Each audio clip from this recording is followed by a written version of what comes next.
Okay, so we're going to be finishing our notes on energy models. I've got a video link to the Amoeba Sisters video on energy models. Make sure that you watch that.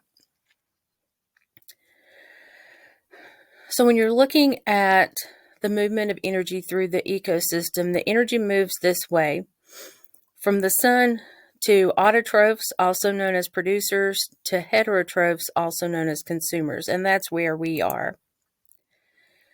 So on the front of your sheet, you have some examples of food chains. On the back of the sheet, food web, and then the three different types of ecological pyramids. So if you don't have one of these sheets, they're in a basket up at the front on my big desk. Now this, for those of you who were here on Friday, this varies just a little bit from yours. This is an old PowerPoint that I'm using to fill out this lesson, but it should jive with your notes pretty closely. So a trophic level, trough, as a prefix suffix, means to eat. It is a feeding step in a food chain, food web, or an ecological pyramid. It shows a single feeding relationship, which is separated by arrows. And for those of you who were there on Friday, we didn't put anything about arrows yet into our notes. You might want to add that. And with the food chains, the food webs, or the pyramids, there's something called the 10% rule, or the 10% factor, and only 10% of the energy from one organism is passed to the other upon consumption. So one food chain is one feeding relationship, one snapshot, and typically because of the 10% factor, they are limited to about 3 to 5 trophic levels. So they can't be very big because then the amount of energy that you're dealing with is very minute. Okay, now we'll look at the basic structure of a typical food chain.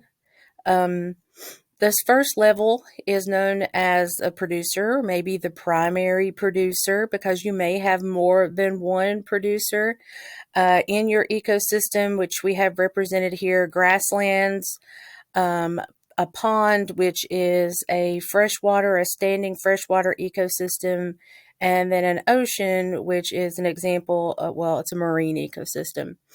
So a primary producer is known as any type of organism that provides the most energy for those in the ecosystem. They're always at the beginning of a food chain or food web. Sometimes your producer is not identified as primary. It might just be listed as producer, but we're talking about something that's green, and typically we're talking about something that does photosynthesis. They're called producers, so they are able to produce their own food. And when we talk about food in ecology, we're talking about glucose, a type of carbohydrate that we use to make ATP, or usable energy. The two mechanisms by which organisms produce their own food, and we'll talk more about photosynthesis later. But the two processes are called photosynthesis. So that's at the production of glucose using energy from the sun, or chemosynthesis, and that's using energy from the breakdown of gases coming up out of the earth by chemosynthetic bacteria, using that as the energy source to produce glucose. But your food chain, your food web, and your ecological pyramids are always going to begin with the producer, because they're the ones who get the ball running in the energy conversion, primarily through the process of photosynthesis. So what you see here, just a couple little snapshots of energy production, or the beginning of energy production. So here we see this green banana plant, and it's green because it does photosynthesis. So when you consume the plant or plant parts, you're getting that glucose that you need to then in turn make your own usable energy or ATP. At the bottom, you see 3 different pictures. This is of an atypical example of a producer. In the middle, these are the chemosynthetic bacteria. They live in a mutualistic symbiotic relationship with these tube worms that you see on the left. And what they do is they use the gases coming up out of the earth, these sulfates that are typically toxic. They break those down and use the energy from breaking them down to produce their own glucose for their own energy needs. So side by side, you can see the beginnings of the food chain if you're on a terrestrial ecosystem, and that's what we're used to. We live on land. We see the sun, and then we see some type of green plant, something that does photosynthesis, and then the energy just moves through a food chain by who eats who. And then on the right side, instead of starting from the sun and going to the autotrophs and outward, we're starting at the bottom of the ocean at those hydrothermal vents with the chemosynthetic bacteria breaking down those toxic gases, and then possibly things nibbling on them, maybe like shrimp or bottom feeders. All right, to the next trophic level. So technically, we are on our second trophic level.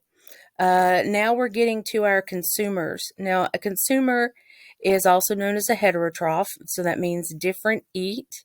They cannot make their own food sources. They cannot make their own raw materials for ATP production, which is glucose, so they have to get it from a different source. Your primary consumer literally means first consumer. If you look over to the left, we can represent that with a 1 with that little degree sign beside of it. So that stands for primary. They are the first to eat. They're going to eat your producers. So a lot of times these are herbivores. Just really quickly about herbivores. So I mentioned last week that you've probably heard of all the different types of consumers. In this class, what we're more concerned about are their adaptations. So what are their characteristics that make them successful plant eaters? Well, here are some of them. One, you can look at their teeth structure. So herbivores, if you look at the skull in the bottom left-hand corner, the herbivores have these flat teeth for grinding plant matter.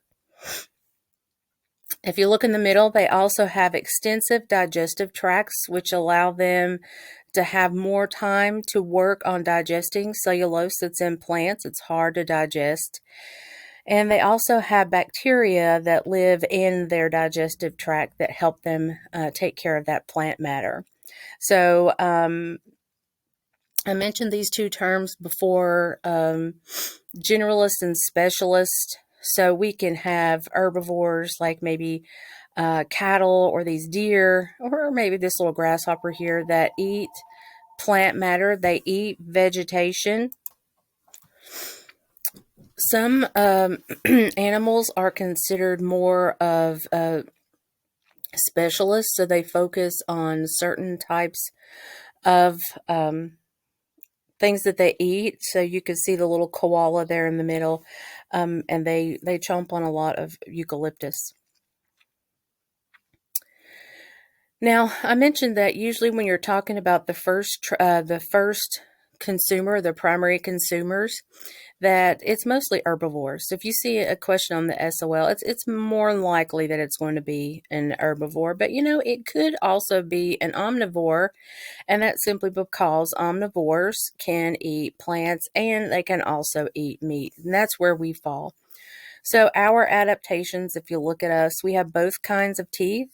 So we have those flat teeth for grinding plant matters, and we also have our canines there that allow us to take care of animal muscle tissue. And if you look at our digestive tracts kind of there in the middle, they're not quite as long as an herbivore, but they do give us just a little bit more opportunity to try to work on some of that cellulose that would be in the plant matter. The secondary consumer eats the primary consumer, and you could see how we could use that. So the 2 with a degree sign beside of it.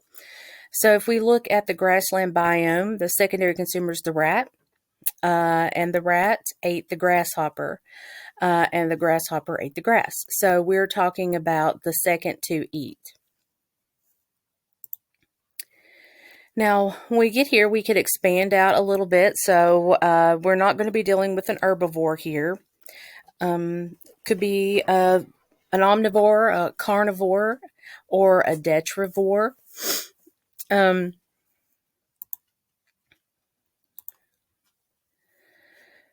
So this slide shows you some typical carnivores, and a lot of times we think about carnivores, we think about predators, and some carnivores are predatory, and some of them are scavengers. But if you look at the teeth and the jaws are really what set a carnivore apart. So the jaws really strong, the teeth really sharp, to allow maybe to crack bone or maybe shell, but to get at the flesh or the muscle tissue of another animal to eat them. Now, I mentioned that some of them are predatory, and we know, like some of our, like this little owl here, a nice little predatory bird, or the falcon there in the middle, and of course the shark. But then we have things at the bottom like the hyena or the vulture, and they're more of a scavenger. So you don't really think about being attacked by a vulture, but it will eat what's left over. So they're ecologically important. Detrivores feed on detritus. Detritus is essentially dead stuff. It's dead stuff in the earth. It's dead stuff, and by earth I'm talking about soil, and it's also dead stuff that might be at the bottom of the ocean or a river or whatever else. It can also be your dead skin cells. The picture in the upper left-hand corner, we see some dust mites there eating on some skin cells. But these are things like earthworm that will feed on, let's say, decomposing leaf litter or insect parts in the soil. Crab and shrimp that you see the pictures of there, they're also detrivores, so they feed on whatever happens to die in their area and kind of filter down to the bottom. So a lot of times you hear on bottom feeders, and sometimes that seems to be a negative connotation, it's because they're going to be feeding on the dead stuff, the leftovers, the bits and pieces. Tertiary consumers are the third eaters here in a food chain, and they eat the secondary consumer. So you can see the arrows, and this is something important to point out, is the arrow points in the direction of the consumer. So as if you're putting that energy from that fish right into that seal. Now with this picture, when I'm looking at this snake or I'm looking at this seal, or even this fish in the pond biome, I'm thinking of them being carnivores, because that's all I can see. I won't see the complete picture until I do a food web for them. But once we get to this point, we could also throw decomposers in.